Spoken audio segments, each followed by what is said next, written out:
Calling all cars, the copyrighted program created by Rio Grande. Long Beach Police calling all cars. Attention all cars. Broadcast 237 at 120 East 1st Street. Assistant officer. That's all. Rosenquist.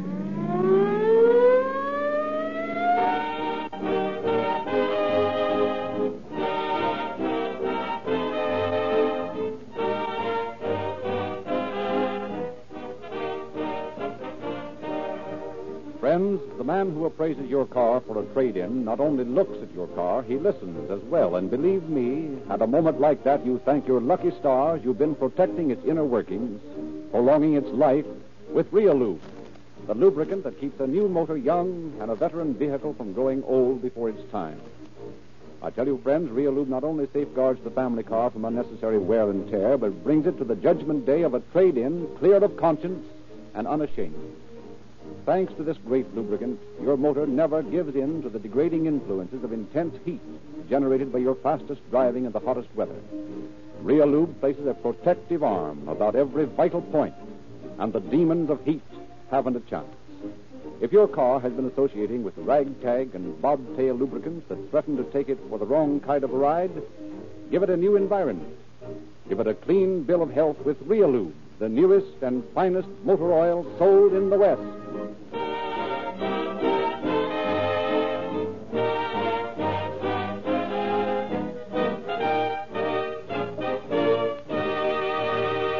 The story we're to hear tonight was taken from the confidential files of the Long Beach Police Department.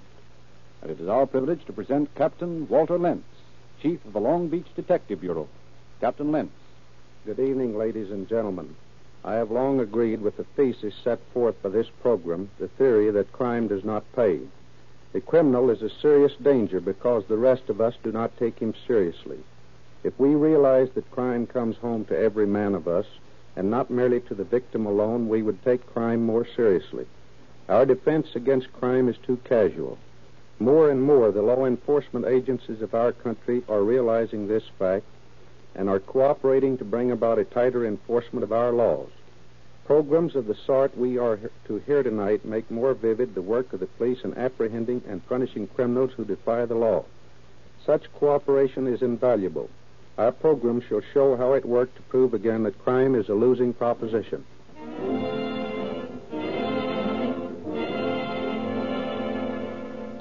A hot noonday sun beat down on patrolman William McLean as he stood watching a swarthy-faced man sitting idly inside a shop on Ocean Boulevard in Long Beach. The milling crowd of shoppers went unheeded, and traffic snarled in the corner, but Officer McLean kept the man in sight. Hello, Bill. What are you doing over here? Thought you were on traffic these days. I am, Calvin. I'm watching a fellow in that shoeshine parlor. I'm going to pick him up when he comes out. Where is he? You see that dark-complexioned fellow sitting on that chair just by the door? Yeah. Tough-looking customer, isn't he? Pretty mean-looking, all right. What's he done? Passed the forged check. Is that all? That's enough for me to pick him up. Well, why don't you go in and get him? I've got to keep my eye on the traffic out here. He'll be coming out in a minute. Sooner than that. Here he comes now. Well, I might as well take him in. See you later, Bill. Just a minute, buddy. I'd like to talk to you. Yeah? What's the beef, copper? We'll talk about that at the station. You want to come along quietly, or shall I use the bracelet? Sure, I'll go with you. I ain't done nothing. Keep the cuffs in your pocket. All right, let's go. What's the idea of parking there? Come back here. Hey, stop that man. Stop. Get that man. Stop him. Hey, you see a man come through this alley? Yes, sir. He went into that hotel right there. Thanks. Oh, I'll be the laughing stock of the force if I let that guy get away with this. Say, lady, did you see a dark guy come in here a second ago? Oh, yes. Where is he? Well, back there, room 18. You better be careful, though. I will. He looked pretty desperate when he came in. Open up in there. Come on, I said open up. Oh.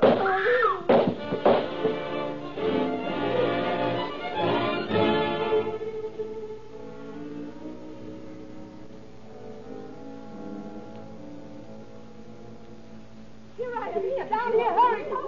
What's coming up in Oh, here? please, hurry. You're dying. I know you. Let me get out there, lady. Here, Sean. Give me a hand here. Okay, Dilch. Easy now.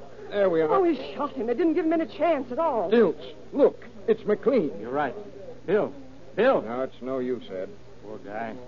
Bill was a swell Oh, fellow. that man ran in here, and when the officer made him open the door, he shot him. The officer never had any chance at all. Who did this? Sam Gadanio, the man who lived in number 18. Maybe you'd better tell us all about it. Well, I was sweeping the hall here when I heard someone come running up the stairs. I went to the top to see who it was, and this fellow rushed up and shoved me to one side and went on back to his room. Do you know this man? Well, I rented a room to him yesterday, and I know the name he signed on the register, but that's all I know about him. Did he say anything when he came upstairs? He told me to get out of his way, and he shoved me aside and kept on running. What happened then? Well, just a second or two later, the officer, Mr. McLean, came running up the steps and asked me if a man came in here, and I told him where the fellow was. Did the officer have his gun in his hand? Well, I think so. Did this other fellow have a gun? Well, not when he came in, but evidently he had one in his room, because when the officer went back and told him to open the door, that fellow just stuck his hand out and shot Mr. McLean. Where'd he go then? Well, he started down the back stair, but the officer had fallen down there, so he came out this way. I saw him coming, and I ran into the bathroom, but I was afraid he'd come in there, so I ran down the hall toward the officer. And this fellow had a gun in his hand, a little shot sort of gun, and he ran out the front door.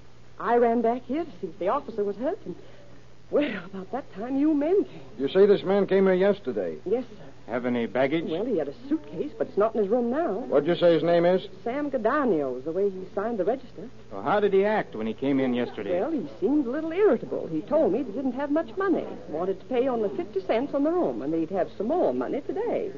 He said he was from Salt Lake City, and he was a prize fighter. What kind of a looking fellow was he? Well, he looked like some foreigner to me, but his face gave me the creeps. You know, I'll never forget that face as long as I live. It was dark with heavy creases all along his mouth.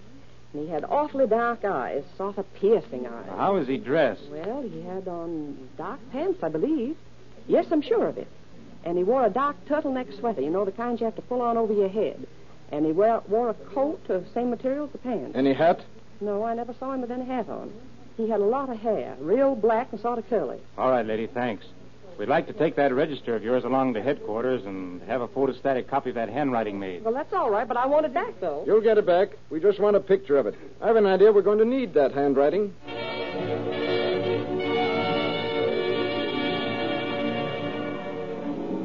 Police headquarters bustled with activity. Crowds choked the hallway, seeking information about the slayer of the popular police officer. In a nearby room, the voice of the police announcer droned an endless description of the killer. Officers hurried from department to department, compiling all available information regarding the suspected murderer. Throughout the city, police swung into action. Police cars darted from their positions at the curb, speeding to effect the blockade of all avenues of escape from the city. Plainclothes men were rushed to bus and railway stations to watch every person leaving Long Beach. Radio stations cut short their broadcasts to tell the anxious listeners the latest developments in the manhunt and to warn citizens to be on the lookout for the killer. Thus, Long Beach sought the murderer of William McLean.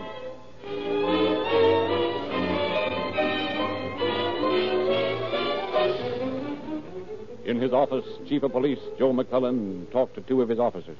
Duffy, you're in charge of traffic? Yes, sir. McLean was on traffic, wasn't he? Yes, sir. Well, who was this fellow he was bringing in, and what did he want him for? We haven't the slightest idea, Chief. McLean was handling traffic and nothing else. Who the fellow was or why Mac picked him up is a mystery to me. How about you, Murphy? What do you know about this? Absolutely nothing, Chief. I haven't the slightest idea who the man was or why Mac was after him. It might be that somebody tipped Mac off that this man was wanted. Have you checked your bulletins for him? We haven't anybody in the mug books or on the wanted circulars that answer his description. And that's all we know about the case, eh? That's about the sum of it. Well, we've got to find out more about this, and we're going to do it. Murphy, that's your job. Well? Find out who that bird is who shot McLean and why he shot him, and bring the rat in. Okay.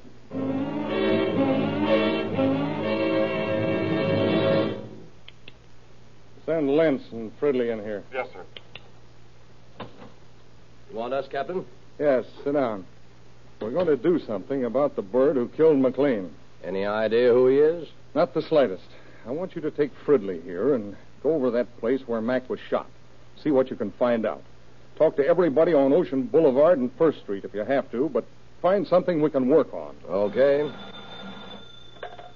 Yes? Okay, send him in. Something up? I can't tell. The front desk said somebody's coming in here who knows something about the case. Come in. Captain Murphy? I'm Murphy. My name is Calvin. Want you to sit down? Thanks. What can we do for you? Oh, pardon me. This is Lieutenant Lentz and Sergeant Fridley. How you do? Hello, Sergeant. I thought maybe I could help you a little on this shooting case. Fine. Let's have it. Well, I was talking to Mac just before you arrested this fellow this morning. and I got a good look at the man. Did McLean say anything about why he was picking this fellow up? Yes, he said something about him being a forger. Tell you where these checks have been cashed? No, he didn't. Where was this man when you first saw him? In the shoe shining stand on Ocean Boulevard. Do you think you'd recognize him if you saw him again? And how? He was one of the toughest-looking guys I ever saw. Well, what happened when McLean picked this bird up? Well, we stood there talking a little while. And when we saw this fellow start to leave, I stepped back into a store there, and McLean went out and stopped him. Yeah? I couldn't hear what he said to him, but they started walking down the street toward Pine. Yeah. All of a sudden, some fellow bumped his car into another one that was double parked there by the corner, and the guy McLean had hold of broke away and ran up the alley with Mac right behind him. Did McLean shoot at him? No. He fired in the air a couple of times, but the fellow kept on going up the alley. When he got to the corner, that is, out on 1st Street, Yeah. I saw him turn the corner to the right, and that's the last I saw him. You didn't see McLean shoot at the man, did you? No, there was a couple of girls coming down the alley about that time, and a guy was parking a car on the lot that opens on the alley. They were all in the way. McLean wouldn't be shooting like that in the center of town anyway. Well, that's all I know about the case. Yeah, okay. I sure hope you'll catch that bird. He's plenty tough. Apparently. Well, Lance, you and Fridley hop out and see what you can find out around Pine and Ocean.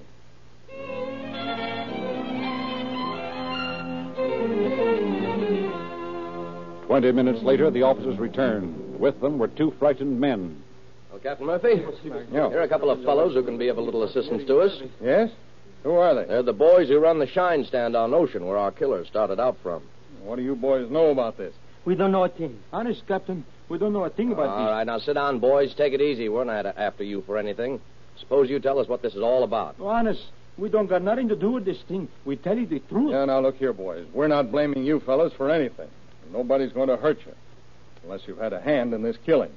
If you have, it's going to be plenty tough on you. Oh, no. We tell you got the nothing to truth. do with this. Oh, wait a minute now. One at a time. Yes. Now, suppose you tell us what this is all about. Wait a minute. Where's Fridley? Oh, over at the hotel getting what he can out of that room. Okay, you two. Start telling us. You tell him, Steve. No, you tell him. Oh, cut out the Alphonse and gas and stuff and get started. Well, it was like this. Last of July, Mr. Stross, he come to me and he say... Who's Mr. Trust? Oh, he's the druggist on the corner. Yeah, I know.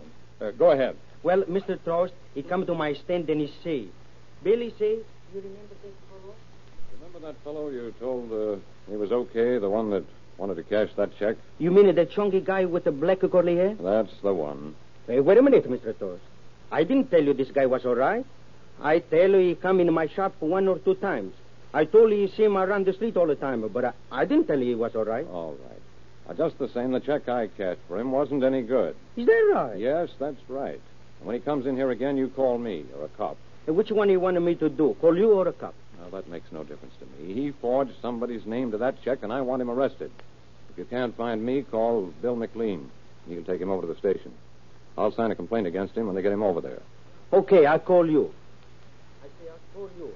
Then one day I see this fellow. He came into my shine stand. No, our shine stand. Sure, our shine stand. And he say to me, Hi, Shorty, how's how's tricks? What do you mean, tricks? I don't play no tricks. Oh, you know what I mean. Hello. Hi, fella. Saw you over the place I lived, didn't it? Sure, I live there too. Yeah, well, I'll move. Oh, that suits me fine. All joking aside, though, where's a good place to stay around here? Oh, there's a hotel right on the corner, right up the alley on First Street. Swell, I'll try it. Have you been gone someplace? Yeah, I've been up in Frisco a while. What you do, eh? Fight a little, wrestle some. Uh-huh. Just about anything. You want to shine? Yeah. Hey, Steve, you shine the gentleman's shoes. I go and get a cup of coffee. Coffee? Hey, what the heck? Hey, you shine the shoes. I get to get a cup of coffee at the drugstore. Okay, I shall. I'll be right back. So I ran to the drugstore and I tell Mr. Trost that fellow is in my shop. Our shop. Sure, our shop. I say the fellow who cashed the check, he came back. What did Trust do? He say, see if you can find an officer. Did you find one? No. Officer McLean went to lunch and nobody was in his place. What happened then? When I got to the stand, the fellow was just leaving. He said he'd come back in a day or two, so we just let him go. Is that right, Steve? Sure. We tell the truth now. When did you see this fellow next? He came back again the next day about the same time. This time he was dressed up different, though. Yeah, how's that? He had a black sweater, like a prize fighter. You know, a pull-down sweater. You mean pull over? Sure. That's what he mean. He don't speak good English so good. What do you mean I don't speak a good English? I do all the talking. What do you do? Oh, cut out the squabbling. Now, how is this bird dressed? He had a sweater, some darker pants and a coat. No shirt, No hat. no shine. What happened then? I say to Steve, Steve, you shine at the gentleman's shoes. I go next door for a cup of coffee. All time I shine shoes, he go for coffee. What did you do then? I run next door to see Officer McLean eating his lunch. Yeah. I go in and I tell her that fellow is in my stand now. Did McLean come out with you? No, he say, go back and act like if nothing happened. And I'll come in and get him. What did you say to that? I say, no, you not taking me in my shop. You wait until he comes out. I don't want any trouble in my shop. Oh, what a shot. All right. Listen, you say that again, Steve, and I'm going to throw something at you. Okay. Go on, Bill. Well, when Steve got through shining this guy's shoes, Yeah? he got up and he started out of the shop. Yeah. I saw Mr. McLean standing down the street watching him. This fellow walked along looking in the window, and then Officer McLean walked up to him and he said something. I couldn't hear what he was, but pretty soon I see this fellow start to run. Which way? He ran up the alley. Officer McLean right behind him. He yelled, stop! 1, 2, 3 times, and then he shoot. That the man? I don't know. I stay in the shop. Did you see anything else? No, that's all. Oh, hello, Fridley. What'd you find? Well, our killer used a .32 automatic. Shot at least 3 times, missed once. And didn't leave anything to go by. That is not much. Once. Here are the empty shells I picked up in the hall. Here are the pieces of the banister and wall paneling where the bullets lodged. Cut them out with a chisel. Nice work. Did you get any prints? Not many. Got some pretty good ones off the bedpost. Brought back an empty whiskey bottle and might turn up a few. Chances are pretty slim that we've got anything on these prints. According to Bill here, our boy friend came from the north. He's been here before, however. Maybe San Francisco or some of the boys up around there have something on this fellow. Yeah, very likely. But we haven't the slightest idea who he is or where to look for him. Just before I went out, I got a notation the desk sergeant had made about a call from a cleaning shop on East First. Yeah? Think Walter here and I ought to take a look at it? Oh, you might as well. It may be a lead. We'll take a run over there and see what it's all about.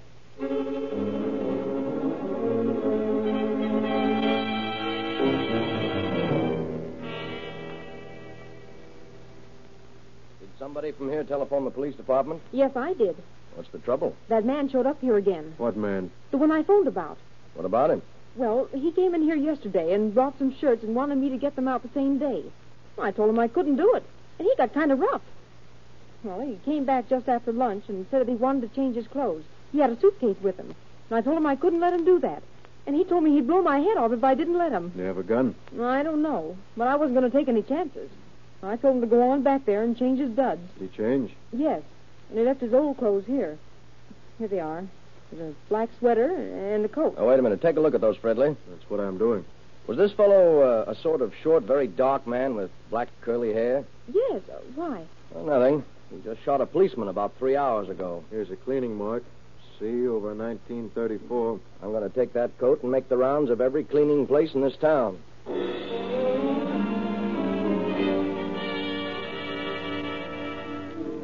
Ever see this coat before? I don't think so. Know a fellow named Sam Gordanio? Never heard of him.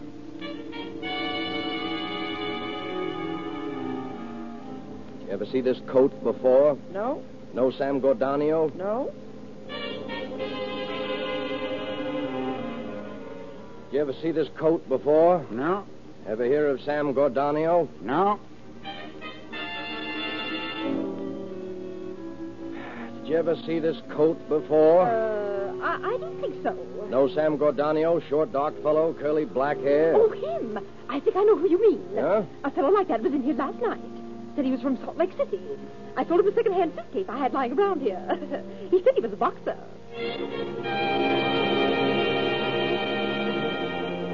Far into the night, Lentz checked shop after shop, always meeting with the same answer. At last he decided his task was hopeless, for only a few shops remained unchecked. Discouraged, he began his usual round of questions. Did you ever see this coat before? Yeah, You have? sure, I've seen it. I pressed it about 2 days ago. Do you know Sam Gordanio? Yeah, he was here earlier today. Asked me to keep the suitcase for him. I got it right here under the counter. Well, let me see it. Okay. Here you are. Well, boy. Say, this is a break at last. What did this Gordanio look like? Oh, sort of short, heavy-set fella. Very dark. Might be Greek or Armenian. Yeah? Had deep lines in his face, especially on the right side. Had black, curly hair. That's the bird. Huh. Don't look like he left much in that suitcase. No, just a shirt, a hat, and an empty whiskey bottle, which will probably break his neck.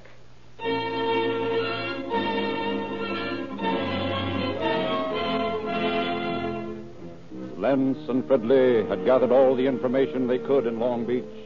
Captain Murphy now turned the case over to Sergeants Wood and Guthrow for further investigation. Reasoning that a criminal skilled in the art of forgery would not readily drop his practice, Wood and Guthrow determined to follow the trail of worthless checks that Gordonio was certain to leave behind. In the next few weeks, they were to learn that the trail stretched from one end of the state to another. A well-marked line of checks stretched from Long Beach to Fresno. Here, then, was a picture of a killer, a man who changed his name and his field of operations with equal frequency. Relentlessly, the officers pursued this man whose outstanding characteristic was a willingness to kill, and kill quickly when cornered.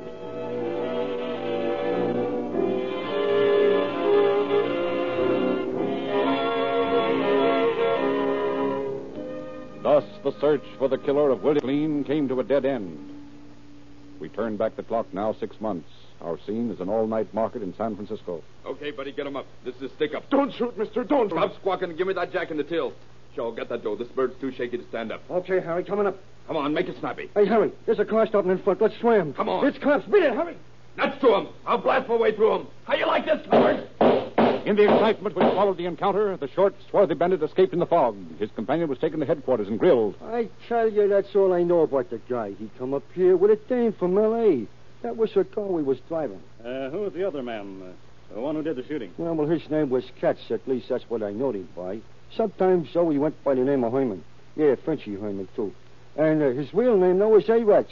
Harry Arax. Yeah? Who is this girl? I tell you, I don't know. You'll find her name in that there little notebook you found in our room. She's Harry's girlfriend. She comes from Salt Lake, I think. Where'd this Arax come from? I don't know. Somewhere around Fresno. Okay, Shell. We'll content ourselves with putting you away for the present. We'll take care of Mr. Arax later.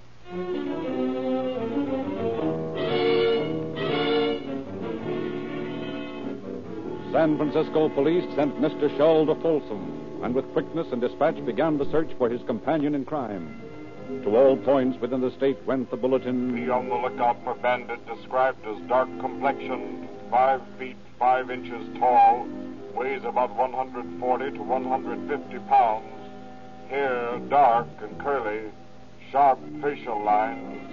Believe suspect will attempt to contact Ruth Queen, Kohler Street, Los Angeles, or Long Beach. Use extreme caution. Suspect is armed and dangerous. Long Beach police were quick to recognize in this description that of the fugitive wanted by their own department, and while San Francisco's case had reached a dead end, Long Beach began anew the task of tracking down their man. At Fresno, police learned that Harry Arax was known, had participated in the famous Bunyan Derby of 1927. The files of the Fresno Bee yielded a file of pictures, and armed with these, Wood and Guthrow returned to Long Beach to show the pictures to witnesses. That's the man, all right. That's the man. I know that face anywhere. That's the man that came to my shop. That's the bird that cashed that check. He's the same one that changed clothes in my store. That's the man. I'll never forget that face. He's the man.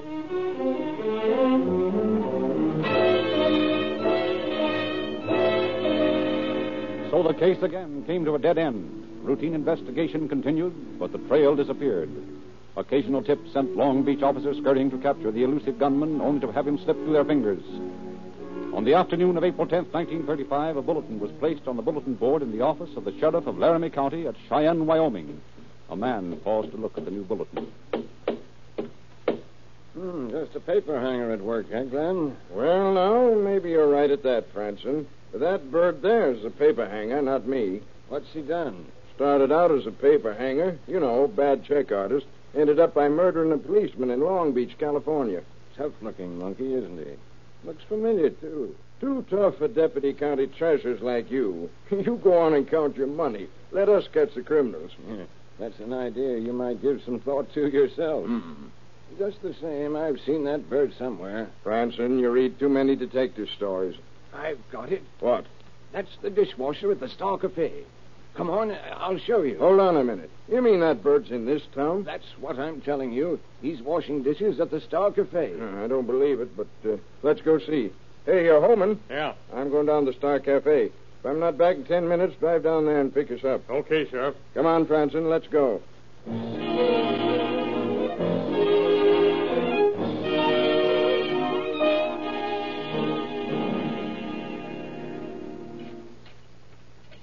See him through the screen there, right by the sink? Looks like the bird on that bulletin, all right. It is, I tell you. Well, let's talk to him. Hey, you. Over there at the sink. Come here. Yeah? What's on your mind, fella? What's your name? Demas. Bill Demas. Why? What difference does it make? I don't know. Yet.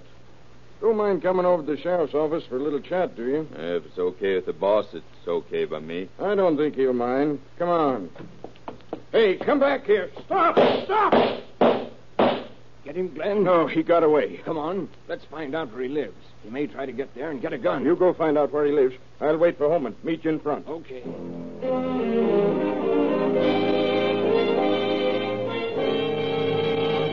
Obtaining the suspect's address, the officers arrive at Gordonio's room just as the telephone rang. Hello. Oh, Harry. Oh, wait a minute. Just act natural, lady. Tell that bird on the other end of that line you'll do whatever he says. Yes, sir. Hello, Harry. Yes. Yeah. Okay, 10 minutes. Sure. No, everything's all right. Bye. Harry Arax? Yeah. How'd you know? What did he want? Oh, he said for me to get his gun in his car and meet him down at the warehouse in 10 minutes. Okay, get started. You're keeping that date.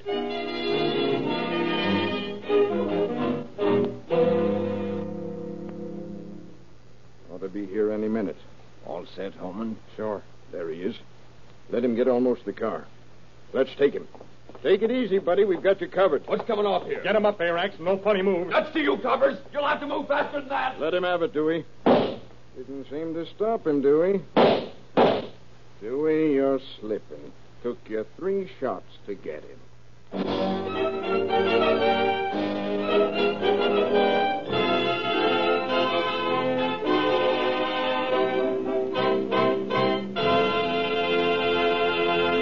In just a moment, we will hear additional facts regarding our program.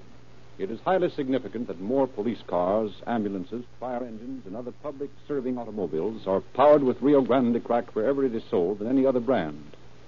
The pilots of these city and county emergency cars, like an overwhelming number of California state and federal government officials, demand the best and get it with Rio Grande cracked, the gasoline that is first in public service and always in the tanks of cars owned by those who appreciate getting the most for their money. Would you like police car performance? Then get it.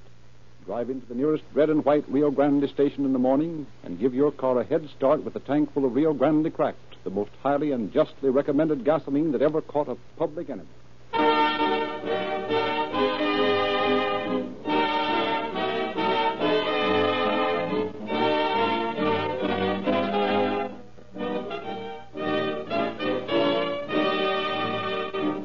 And again we hear from the chief. Holman's bullet put Arax in the hospital, painfully but not seriously wounded. Ben Wood and Charles Guthrow brought him back to Long Beach, where he was tried and convicted for the murder of Bill McLean. He is now serving a life sentence in San Quentin. Thank you. Thank you, Captain Lentz.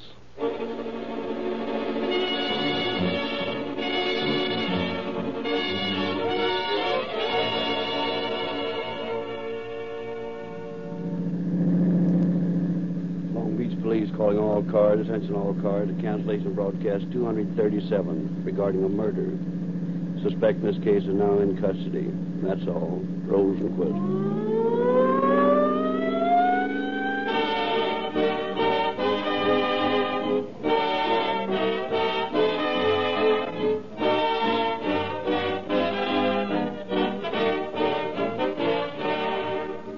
This is your narrator, Frederick Lindsley, bidding you good night for Rio Grande.